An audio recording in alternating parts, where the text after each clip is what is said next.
Hi, welcome to Widow Care Talks. We're so grateful to have Sula Miller join us today. Sula is the author of, and tell me the name so I don't make a mistake.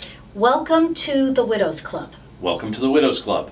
And it's the story of Sula's mother-in-law and father-in-law and their marriage relationship, and how when her mother-in-law loses her father-in-law and she's walking through the grief of losing her spouse, she's also walking through, in part, some of the maybe shame or guilt of feeling like the relationship was not quite what she had hoped it would be, especially towards the end of the marriage. So Sula's going to address that, talk a little bit about that relationship, and also how this club started and how she got inspired to write the book. So Sula, thanks for joining us. You're very welcome, and thank you for inviting me to join you and to be here with Widow Care. I think this is an amazing organization. I was inspired to write Welcome to the Widows Club a couple of years after my father-in-law had passed away, after witnessing the ups and downs, more like the downs and then ups of grieving after the death of a spouse. She had been married for 55 years. I'd say half of it was not happy. My father-in-law had OCD. He was a bit of a curmudgeon. And she had thought about divorce many times, but women of my mother's era, divorce was not something they did easily. So she hung in on the marriage, and by the time he had passed away, yes, she loved him, but it was part relief. Number one, he was sick. He didn't have to suffer anymore. Number two, she still had an opportunity to now live life on her own terms. Mm-hmm. So she had to, go through all the different complex feelings that we have when someone we love dies, but at the same time it gives you the opportunity to go and take whatever little bit of life is left and move forward through it. At the same time, having to live through the traditions, like the grieving period of like the 1 year, which is expected of women, and especially women of that age, which is very traditional. So after being with her for a very long time, for many years, watching her go through the different stages, including dating again, I had said to her, you should be writing a journal. You should write a book. This is very interesting. And she said, no, you're the writer, you should write it. And I resisted. And then my husband was also kind of like, you should write this, Sula. And after a while, I finally gave in and finally sat down to write Welcome to the Widows Club. And her group in particular wasn't called the Widows Group. It's kind of a metaphor for anybody who loses their spouse. It's kind of like, welcome to the Widows Club. We all know what you mean. We're all in this together, kind of. So you wrote the book to essentially speak to all widows who, once they become a widow, they become a part of this club. Yes. Yes. Mm-hmm. And although it's a fictional story, it is based or inspired by my mother-in-law and her experiences. But I also interviewed over a dozen women, many of her friends who she put me in touch with, who agreed to sit down and let me interview them for an hour or two and really get into conversation with them. And, I couldn't have written this book without it, because they opened their heart and their doors to me and gave me insight. And nobody grieves the same. Nobody has the exact same experience. However, everybody has so much in common. So there's a lot of crossover that someone is going to relate to something in this book. Sula, how did your father-in-law's passing challenge your mother-in-law in that grieving process? Just that lack of relationship that they had, that, as you said, she hung on to the marriage because of the era of their marriage. And fear. And fear, right? At 60, at 70, even at 50. She had actually went back to school to become a nurse in her 40s to prepare herself to financially be able to take care of herself once she divorced. But once she started working, she wasn't in the house all the time, and things got better for a while. She compensated by being less available, by working, and so therefore... And creating a life of her own. And in fact, she continued working even after he retired. So she had a life of her own already, and never really quite got up the courage to divorce. Okay, so her husband passes and she essentially enters widowhood at that phase, what were some of the challenges that she faced immediately? Well, besides grief, there was guilt, because she also was a little bit excited about having the opportunity to live life on her own terms. Even simple things like sleeping as long as she wanted to without her husband waking her up saying, it's time to wake up. You know, just little things that she was excited to have her own space. Right. However, she was very scared because she went from her grandmother's home to her husband's home and had never lived alone. So that's kind of where my husband and I came in and spent a lot of time with her in the beginning so she wasn't alone. So you invested on a daily basis, if I'm not mistaken, just checking in, making sure she was okay, just talking to her. Oh yeah, and after about 6 months she said to me, please don't call me every day. Because the time I had to call her was in the morning, and even though I'd wait till 10, 11 o'clock, she'd be like, I might be sleeping. I can sleep as long as I want, you know.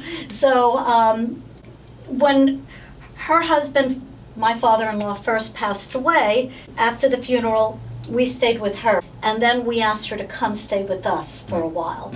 So the first part of it was she wasn't alone for a couple of weeks to kind of settle into what the new reality was. And then after that, my husband and I would go up and spend time with her in her home. We would come and spend 2-3 days at a time every weekend or every other weekend, and would start waning it off. Plus, we helped her with all the paperwork. So every time we went up there, we had a lot of work to do. There was the honey-do list that we had to take care of, including going through boxes of paperwork that went back to 1970 when they moved from Staten Island to Florida.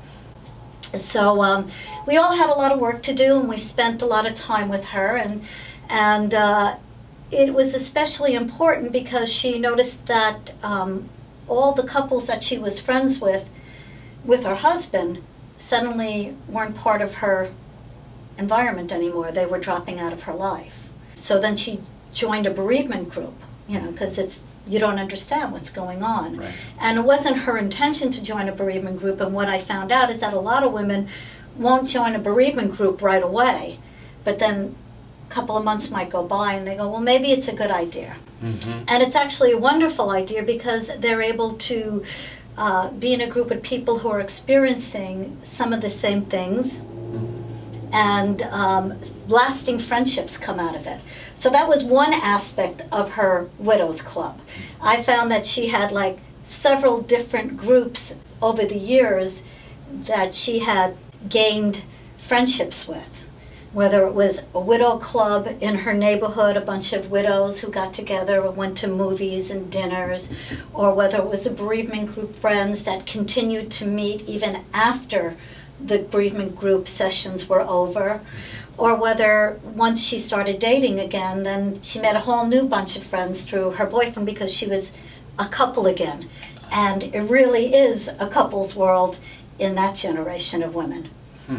When she was experiencing the dropping off of the relationships that she had had with the other couples that knew her with her husband, was that because she had reached out and she was not getting reception, or was that because it just naturally fell that way? A little bit of both. A little bit of both. Also, as you're getting older, a lot of her friends were in their mid-70s to 80s, and a lot of people weren't driving anymore. Some of her best friends lived in another county. She might talk to them on the phone, but what she found out that she and other women explained to me was that the reason, and there's more than one reason, but in one particular case why someone was losing their friends were the women who still had husbands didn't want single women around their husbands anymore. And once you're a widow or even divorced, because I've had divorced women come to some of my readings and say, I've experienced the same exact thing, is that once you're considered single, a lot of women who are still married, they don't want single women around their husbands, so they get territorial. And we also found that out with the women who became little groups, like widow clubs in these neighborhoods. It wasn't easy to become part of that group. Yes. And whether it was they didn't want to coordinate that many people, or it was a friendship thing, they didn't want to let anybody else in. I don't think there's one reason for anything. There usually is multiple reasons, and people have different experiences, but these are some of the things that I do touch on in the book. Sula, one of the missions of Widow Care is to engage existing groups wherever they may be and give them a place to be found. Mm-hmm. So our goal is ultimately to provide a directory of existing groups at synagogues or churches or senior centers that may already exist, or new groups that want to be formed, so that if you're in a community, you won't necessarily know that there's a group because there's no access to information. And where Widow Care can hopefully help develop over time, develop a directory of these groups, so that your mother-in-law could find a group where she was that was already existing, as opposed to not knowing about that little group in the neighborhood that only that little group knows about. Right. So we hope that that will enable more widows to connect with each other, and widowers as well. So I'm curious to ask you a question, if you don't mind me going a slightly different direction. No, please do. So your husband lost his father. Mm-hmm. So how was your husband's perspective of your mother's widowhood? What would you say he learned through that process, if you can speak to that? I think for him, he was very concerned for his mother. And he also knew her plight during their marriage. So he was very supportive of her when she wanted to date. He was very supportive of everything she wanted to do. The only thing he didn't understand when she decided she wanted to do volunteer work was to do hospice work. And he thought, well, you're grieving. You just lost my father, your husband. Wouldn't that bring you more pain? And I understood, and my mother-in-law, we explained to him that sometimes helping other people deal with their grief can help you deal with their own. And she wanted to give back that way. And that really helped her work through creating a life where she has meaning, creating a life where she has things to do. Mm-hmm. Because also when you lose your husband and you're retired, like my mother-in-law was, you don't want to be sitting home and not doing anything. Mm-hmm. So she had to go out and start creating a life for herself. Excellent. I really do believe that reciprocation, and she received and she wanted to give back, and through giving back she found joy. And I think that where Widow Care, we have established a widow mentorship program for widows and widowers to mentor one another. Our goal there is to provide that reciprocation. Mm-hmm. If you've walked through widowhood or walked through widowerhood, and you've had a process that you feel like you've learned so much that you could really help somebody else who's walking through that process, then we're inviting volunteers that can just be by phone, not as a counseling service, but just as a means of conversation and friendship to discuss and be helpful to others. And we've already found great results just in the first few months of doing that program. We're hoping that will continue to grow. Well, I think it will. Because it's also an opportunity when you're experiencing grief yourself and you're helping someone else go through their grief. It's kind of, what's the word you call? It's therapeutic. Mm-hmm. Mm-hmm. I would agree. I think it is. It's the natural receipt of something that you're giving away. You end up getting that in response and in return. So Sula, you've explained now how she started that process and how your husband was working through his grief, and also his surprise at the choice of volunteerism that she had, which we understand why now. You've gone through a process now. It's been a few years since this happened. So where has this taken you, and why did you end up writing this book? Okay. It was a surprise that I did wind up writing this book. I've been writing poetry, lyrics, and screenplays for a long time. I just started writing books. My first book is called Memory Hit. And my mother-in-law, while she was going through this process, I would hear these stories from being dropped from your friends, from negotiating, dating when you're in your 70s, and in these senior communities, it's kind of a little bit high school antics. That was kind of surprising. the lack of support from other women in her community. I was just really surprised by this. But there were so many also funny stories she was telling me that I said, you really need to write this down. You should be writing this. She's like, no, you should write this. And I resisted for a while.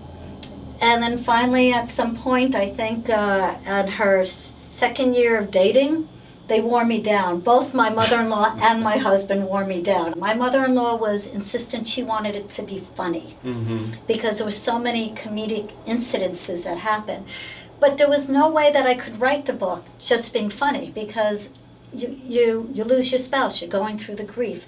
There's so many things that are really hard to deal with. Just the amount of paperwork that one has to deal with when you're grieving.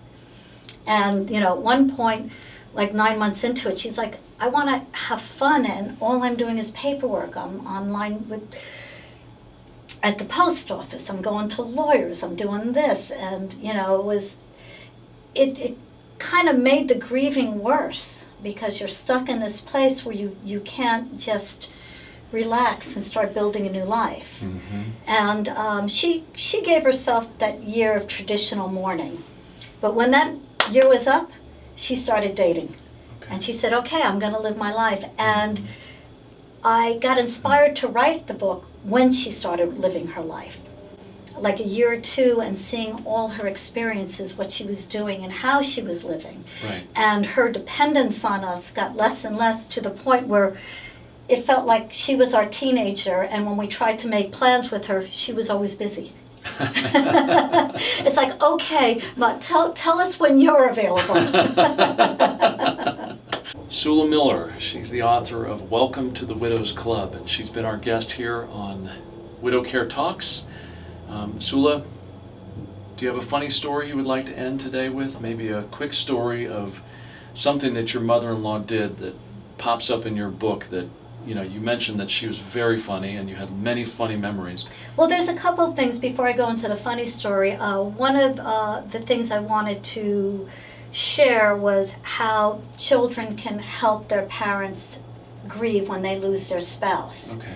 And it also helps you get through your grief, is by giving time, spending time with them. That's the most important thing that you can do. Help them with the paperwork, let them give you the honey-do list, but also take them out. Show them a good time. For my mother-in-law, a very funny story now I'll go into is, we lived on the beach in the Fort Lauderdale area. And she didn't want to go to the beach. It's like, Mom, you're coming down to the beach with us. We made her put on a bathing suit, and we dragged her down to the beach with us. I joked around and I said, let's baptize you. We're Jewish, so it's not like a religious thing, but let's baptize you so you can look forward to a new life, Yeah. And so she thought we were joking, and I thought I was joking, but then we all decided to do it. And so we counted to 3, 1, 2, 3, and we dunked her under the water and then brought her back up. And she loved it. She had a great time. I will say she never let us take her in the water again. But it was a great experience for all of us, and that's a memory that I cherish. Great memory. Great memory. Thank you for joining us today. Thank you for on having Widow me. Care Talks.